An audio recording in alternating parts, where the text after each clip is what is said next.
Bienvenidos a Creer y Comprender. Contenido actual para la defensa de nuestra fe en la vida práctica cotidiana.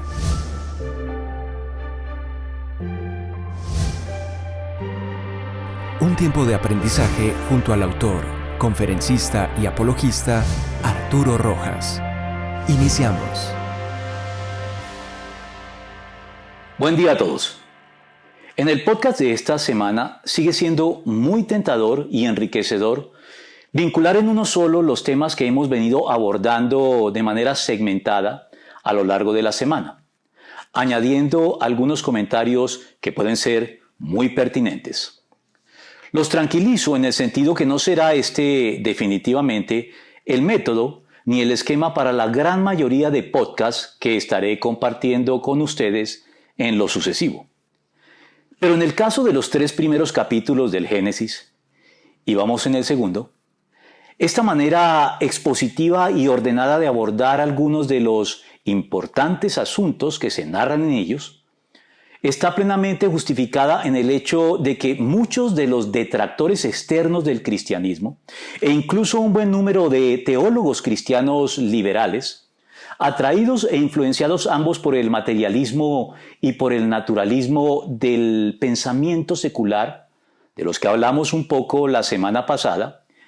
Y a propósito, para quienes lo deseen, en la sección de conferencias del blog hay una conferencia dedicada a estos temas. Les decía que estos personajes comenzaron entonces, a la sombra de estas ideologías, a rechazar de manera sistemática todo relato sobrenatural o milagroso en las Escrituras.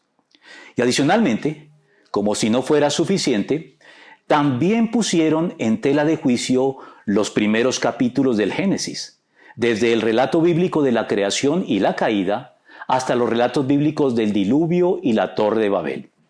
Todos estos episodios terminaron calificándolos como mitos, sin ninguna validez histórica. Y de los primeros 11 capítulos del Génesis que estos críticos de oficio cuestionaron, los 3 primeros son los que han recibido más ataques. Por eso, no puedo dejar de reivindicar la veracidad de estos relatos y, sobre todo, las lecciones prácticas que nos enseñan para todas las épocas. Y una de las primeras lecciones que los cristianos debemos tener en cuenta al respecto es que la buena creación de Dios no se transforma en mala automáticamente por el simple hecho de que algunos la adoren equivocadamente. Porque con frecuencia, de manera lamentable y también equivocada, los cristianos nos hemos replegado y abandonado aquellos espacios de la realidad, tanto natural como cultural, que han sido utilizados por los paganos y los no creyentes en general de formas censurables para promover idolatrías y usos contrarios a la ética cristiana, dejando todos estos espacios servidos en bandeja y sin oposición alguna para que los paganos sigan copándolos y utilizándolos para sus censurables fines y propósitos. La Iglesia ha perdido así muchas batallas por lo que en el deporte se conoce como W, es decir, por retirada y abandono del campo de batalla antes de dar siquiera la pelea. Pero es un error fatal satanizar aquellos aspectos de la realidad que han sido invadidos por los paganos de ayer o de hoy, como si la realidad material fuera un accidente, no planeado, o algo malo en sí mismo, o por lo menos inferior al mundo espiritual, como lo planteó el gnosticismo antiguo y el pensamiento griego en general, cuando en realidad fue el producto de una decisión libre, consciente y voluntaria de un Dios bueno, sabio y todopoderoso, que al culminar su actividad creadora, según nos lo revela la Biblia, miró todo lo que había hecho y consideró que era muy bueno. Génesis 1:31. Por lo tanto, los cristianos no debemos desechar los aspectos de la realidad mal utilizados por los paganos, como si por ello quedaran contaminados y vedados para siempre sin remedio, sino que debemos rescatarlos o redimirlos para hacer buenos y honrosos usos de ellos, como lo hizo Dios con nosotros en Jesucristo al rescatarnos de nuestra pasada manera de vivir. Pues como lo dijo Christian Schwartz, de manera muy gráfica y sarcástica, aunque los cristianos nos hayamos dejado robar ya el arco iris, no deberíamos dejarnos robar el sol.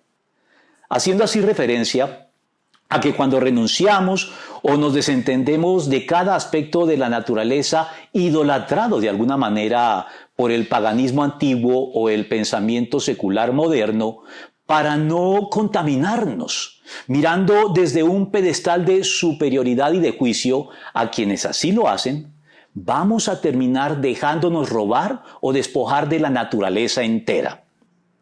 Además, a manera de autocrítica, recuerdo acerca de esto, en primer lugar, el popular relato que dice que cuando el señor de los incas, Atahualpa, estaba siendo increpado así por sus confesores católicos españoles, «Tú eres un salvaje porque adoras al sol», Atahualpa replicó, «Más salvaje eres tú que te comes a tu Dios», en alusión al dogma católico de la transubstanciación.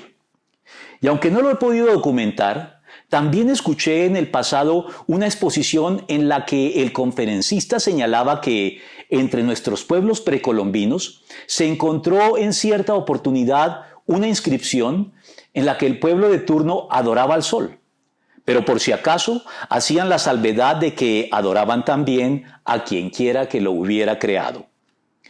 No sé qué tan veraz sea esta información, pero me parece muy inteligente por parte de aquellos a quienes calificamos de salvajes, que con este tipo de declaración pueden mostrar ser menos salvajes que muchos de nosotros.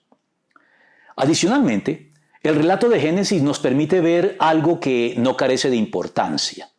Me refiero a que es cierto que no hay razón necesaria para la existencia del mal en el mundo, pero es totalmente sensato creer que hay razones suficientes para que Dios permitiera su existencia. Permítanme explicarlo mejor.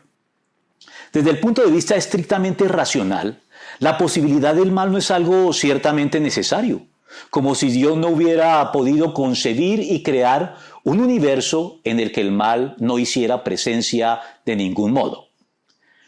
Pero reconociendo lo anterior, los cristianos confiamos en la sabiduría y en la bondad divinas a tal punto que creemos que así la posibilidad y la presencia efectiva del mal en el mundo no obedezca a razones necesarias, debe haber razones suficientes en la sabiduría de Dios para que Él lo haya permitido, como lo da a entender claramente la presencia del árbol del conocimiento del bien y del mal en el jardín del Edén. Dios el Señor hizo que creciera toda clase de árboles hermosos, los cuales daban frutos buenos y apetecibles. En medio del jardín hizo crecer el árbol de la vida y también el árbol del conocimiento del bien y del mal. Génesis 2:9.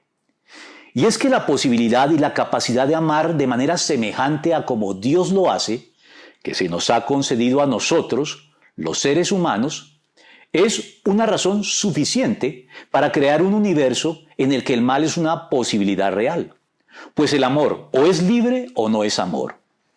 Por eso la moralidad humana y la capacidad de elegir libremente entre el bien y el mal era una condición necesaria para hacer posible el amor.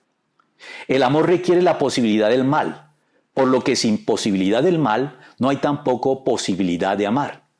Y Dios consideró que la posibilidad de amar para los seres humanos era razón suficiente para asumir el riesgo del mal.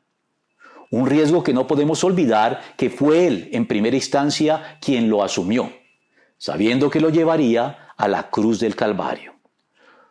Otro aspecto que el Génesis nos revela con claridad es que eso que llamamos cultura, que algunos elogian y otros condenan, no es más que obedecer la orden de cultivar y cuidar lo que Dios nos da, y hacerlo para su gloria y no para la nuestra. Es cierto que, como cristianos, somos conscientes de que la cultura secular es problemática y amenaza en muchos casos nuestra fe y nuestro compromiso con Dios. Pero eso no significa que la cultura sea en sí misma mala y constituya la fuente de la corrupción humana. El filósofo francés Juan Jacobo Rousseau lo creía así, con su conocida frase, el hombre nace puro y la sociedad lo corrompe. Idea que ha sido recogida hoy, a propósito de salvajes, en el llamado mito del buen salvaje, que plantea que las comunidades menos desarrolladas y que se encuentran, por tanto, en mayor contacto con la naturaleza virgen, son de por sí más buenas que las grandes civilizaciones culturalmente desarrolladas, que por cuenta de su desarrollo cultural se volverían perversas, a diferencia de las comunidades primitivas en estrecho contacto con la naturaleza. Este mito ha sido recreado en el cine de manera relativamente reciente en películas como Apocalipto de Mel Gibson. Y es que muchos cristianos cometen el error de concebir el reino de Dios establecido por Cristo en su segunda venida en términos similares a los del jardín del Edén, con el pueblo de Dios en contacto con la naturaleza, apoyados en imágenes bíblicas como el león comiendo con el cordero y el niño de brazos jugando con la serpiente, y sin introducir, por tanto, desarrollos tecnológicos y culturales que echarían supuestamente a perder este cuadro idílico y paradisíaco. Pero quienes así piensan no tienen en cuenta que aún antes de la caída, Dios estableció que el ser humano desarrollará cultura, puesto que Dios el Señor tomó al hombre y lo puso en el jardín del Edén para que lo cultivara y lo cuidara. Génesis 2:15. Pasaje conocido en la tradición cristiana reformada como el mandato cultural. Pues cultivar es la raíz etimológica de la palabra cultura. La cultura no es pues mala ni perversa, pues no es más que obedecer lo que Dios ha determinado para el género humano. Lo que la hace buena o mala es si la desarrollamos para la gloria de Dios o para nuestra vanagloria personal, cuidándola de forma sostenible o explotándola respectivamente. Y ya que hemos hablado de la posibilidad del mal y de la explotación que la cultura hace en muchos casos de la naturaleza, el Génesis también nos deja las cosas muy claras en el sentido que desde el comienzo la paga del pecado es muerte. Y es por eso que debemos agradecer no ser ejecutados por Dios cada día en el acto mismo de pecar. Algo que la humanidad en general, y un buen número de cristianos nominales entre ellos, hemos olvidado para nuestro propio perjuicio. Me refiero a que Dios desde el comienzo estableció claramente las reglas del juego y lo que es justo. La vida es un don y la desobediencia, cualquiera que sea, acarrea muerte. Muerte física sumaria e inmediata, y no solo la llamada muerte espiritual o separación de Dios, con las que los cristianos solemos matizar y atenuar el alcance de esta instrucción bíblica inequívoca y puntual dada a nuestro padre Adán. Pero del árbol de conocimiento del bien y del mal no deberás comer. El día que de él comas, ciertamente morirás. Génesis 2:17. Ratificado así por el profeta. La persona que peque morirá. Ezequiel 18:4. Así pues, si se tratara de justicia estricta, la muerte debería ser lo que tendríamos que afrontar todos los días, en el momento en que cometemos de manera consciente y voluntaria la primera acción pecaminosa de la jornada, ya sea de pensamiento, de palabra, de obra o de omisión. Pero por el hecho de que no suceda así, sino que Dios haya decidido concedernos en su paciencia misericordia de manera indefinida, a la espera de que nos arrepintamos y acudamos a Cristo para obtener su perdón, nos acostumbramos a la misericordia de Dios y la damos por sentada, como si fuera una obligación que Dios tuviera para con nosotros, cuando está muy lejos de ser así. Lo único que Dios nos debe es justicia, y en justicia deberíamos ser ejecutados cada día. Y si no ocurre de este modo, es solo por la gracia y la paciencia de Dios, algo por lo que entonces deberíamos estar agradecidos todos los días. Continuando adelante en Génesis 2, debemos detenernos de forma obligada en lo que en él se nos revela en cuanto a que tal vez sea cierto que es mejor solo que mal acompañado, pero también es cierto que siempre es mejor acompañado que solo. Comencemos entonces aquí por reconocer que es indiscutible que, como lo dice la sabiduría popular, es mejor solo que mal acompañado, si con esto queremos indicar el carácter indeseable de las malas compañías que corrompen, restan y destruyen en vez de sumar, aportar y construir de manera mancomunada. Pero al mismo tiempo debemos aceptar que no fuimos creados para vivir de manera solitaria en un sentido absoluto.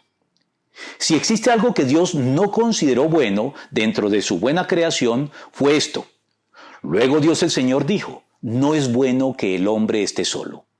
Voy a hacerle una ayuda adecuada. Génesis 2:18. Somos seres sociales por naturaleza, creados para vivir en comunidad, apoyándonos los unos a los otros desde el matrimonio y la familia hasta la más grande colectividad que llamamos sociedad o comunidad global. Y no es para menos, pues Dios es el ser social por excelencia, en quien conviven desde la eternidad en estrecha e íntima unidad tres personas diferentes, el Padre, el Hijo y el Espíritu Santo en sociedad y comunión perfecta en el vínculo del amor, que es la esencia más propia de Dios. Por eso los seres humanos, en quienes Dios plasmó su imagen y semejanza, también fuimos diseñados para disfrutar de la comunión del amor. Y para ello necesitamos al otro, ya sea del género opuesto en el marco del romance en el matrimonio, o a los otros en el contexto de los afectos, la amistad, la fraternidad, la solidaridad o la caridad del amor abnegado y desinteresado que busca el bien de los demás. Algo que definitivamente no podremos lograr en solitario, sino siempre acompañados y viviendo en comunidad. Y voy cerrando este podcast alrededor de los aspectos más destacados que se nos revelan en el capítulo 2 del Génesis, confirmados por la historia y por la experiencia humana a lo largo de los siglos y de los milenios, señalando dos temas relacionados entre sí.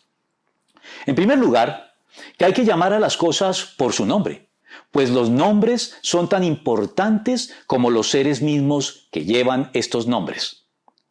Llamar a las cosas por su nombre, es decir, al pan pan y al vino vino, es una expresión coloquial para indicar que hay que dejarse de rodeos, de adornos, de ambigüedades y vacilaciones y decir la verdad de manera directa, clara y sin ambages siempre que sea necesario. Pero esto requiere antes que nada que los nombres de las cosas correspondan con precisión con las cosas que se están designando e identificando con esos nombres. Tanto así que muchas discusiones a lo largo de la historia humana y de nuestras historias particulares, junto con sus lamentables consecuencias, se hubieran podido evitar simplemente precisando y poniéndonos de acuerdo con nuestra contraparte sobre lo que ambos entendemos con las palabras involucradas en la discusión y lo que cada uno de nosotros tenemos en mente al utilizarlas. Para decirlo de manera más sencilla, hay que leer, comenzando por el diccionario, pues leer el diccionario nos evitaría discusiones innecesarias. Esto es tan importante que la correspondencia y la relación entre los nombres de las cosas y las cosas por ellos nombradas ha sido uno de los asuntos filosóficos más debatidos a lo largo de la historia del pensamiento. Complejas disciplinas como la filosofía, la lingüística, la filología, la semántica y la semiótica, entre otras, se han ocupado de un modo u otro de este asunto. No por nada el llamado problema de los universales, que son los nombres genéricos con los que designamos las cosas, ocupó buena parte de la reflexión filosófica desde los filósofos clásicos Sócrates, Platón y Aristóteles de la antigüedad griega hasta el final de la Edad Media. Todo lo cual nos indica que la palabra en general, desde las palabras genéricas hasta las más particulares, incluyendo los nombres propios con los que nos referimos a las cosas, a los seres vivos y a las personas, no son un asunto trivial, sino algo fundamental en la vida humana. Se explica entonces que Dios delegara en el ser humano esta labor. Entonces Dios el Señor formó de la tierra toda ave del cielo y todo animal del campo, y se los llevó al hombre para ver qué nombre les pondría. El hombre les puso nombre a todos los seres vivos, y con ese nombre se les conoce. Génesis 2:19. Pero en relación con esto debemos señalar, en segundo lugar, que no hay duda que Dios delegó en el hombre dar nombre a los seres vivos, para que descubriéramos el diseño inteligente que hay en todos ellos.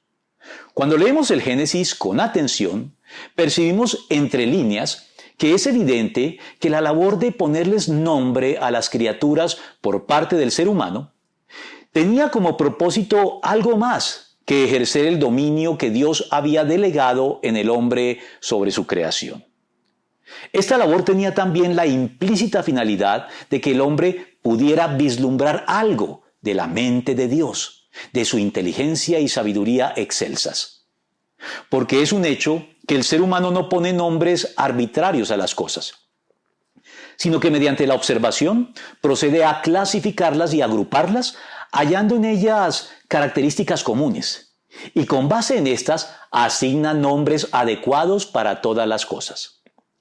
Y la capacidad de llevar a cabo clasificaciones es algo propio de seres racionales, por lo que el simple hecho de poder clasificar y nombrar los demás seres con precisión, con arreglo a estas clasificaciones, indica que detrás de los seres y las cosas debe haber una racionalidad superior que los creó conforme a estas clasificaciones que el ser humano puede descubrir al ponerse en la tarea de darles nombre.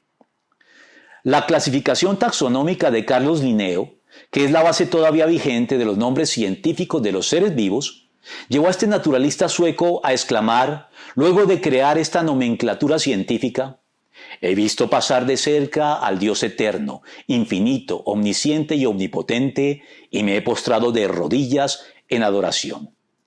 Y es que Carlos Linneo no estaba más que llevando a cabo de manera depurada lo que Adán tuvo que hacer mucho antes por delegación y por expresa instrucción del mismo Dios. Así el hombre fue poniéndoles nombre a todos los animales domésticos, a todas las aves del cielo y a todos los animales del campo. Génesis 2:20. Por último, y como abrebocas y anticipo a nuestros segmentos de la próxima semana, concluyendo de este modo nuestras reflexiones alrededor del capítulo 2 del Génesis, debemos resaltar que con base en el versículo 24 de este capítulo, podemos afirmar que únicamente quienes son semejantes pero distintos al tiempo, pueden unirse libre y conscientemente para llegar a ser uno solo. Por supuesto que esto amerita una explicación un poco más clara y extensa. Para entenderlo mejor, comencemos por decir que en una relación entre personas que no se lleva a cabo por fuerza o por coacción, sino de manera libre y voluntaria, las semejanzas entre quienes se relacionan entre sí es lo que hace posible la unión entre ellos. Al mismo tiempo que las diferencias son las que hacen interesante y deleitosa esta unión. Es por eso que, como lo vimos ya en el capítulo 1 del Génesis, y lo señalábamos en nuestro podcast de la semana pasada, cuando Dios nos creó a los seres humanos, no lo hizo de manera aislada y solitaria, sino que creó en principio dos individuos de la misma especie. Dos individuos que se asemejaban y tenían por tanto en común su compartida condición humana. Pero al mismo tiempo nos creó en dos versiones, géneros o sexos diferentes, hombre y mujer, con diferencias no solo físicas, diseñadas en buena hora para generar entre nosotros atracción mutua y un acoplamiento natural y más que obvio. Y no creo que tenga que entrar en detalles al respecto para que lo entendamos. En el contexto de la unión íntima en el plano físico, sino diferencias también psicológicas, por las cuales los hombres y las mujeres pensamos de manera distinta, enfatizando cada uno de nosotros ciertos aspectos diferentes de nuestras también compartidas facultades pensantes. Todo esto estaba sabiamente diseñado para que, sin dejar de lado nuestra individualidad con nombre propio, hombres y mujeres pudiéramos, no obstante, llegar a unirnos entre nosotros de manera libre, consciente y voluntaria en una relación tan cercana y estrecha que llegáramos a ser virtualmente un solo ser, como lo describen muy bien las Escrituras en relación con el matrimonio monógamo y heterosexual instituido por Dios con estas palabras que suenan a poesía, pero que son en gran medida literal prosa. Por eso el hombre deja a su padre y a su madre y se une a su mujer, y los dos se funden en un solo ser. Génesis 2:24. Ya tendremos oportunidad de ahondar en otros podcasts sobre todas las implicaciones que esto tiene para enriquecer nuestras vidas. Por lo pronto, confío en que todas estas consideraciones derivadas del segundo capítulo del Génesis nos sean de provecho y traigan beneficios a nuestras vidas al darles la debida importancia práctica en todo lo que hacemos. Nos resta en este tratamiento hablar sobre el capítulo 3 del Génesis en esta trilogía de podcasts alrededor de estos 3 capítulos, que son siempre fundamentales en la Biblia. Pero eso lo veremos en nuestro próximo podcast. Estén pues pendientes de ese futuro podcast final sobre el Génesis, porque a partir de ese momento vamos a cambiar el enfoque de estos podcasts para abordar otros temas relevantes y de permanente vigencia sobre los que la Biblia tiene también mucho para decirnos. No olviden suscribirse a nuestro canal. Y si les gusta, déjennos un like y compártelo con tus contactos. Hasta entonces.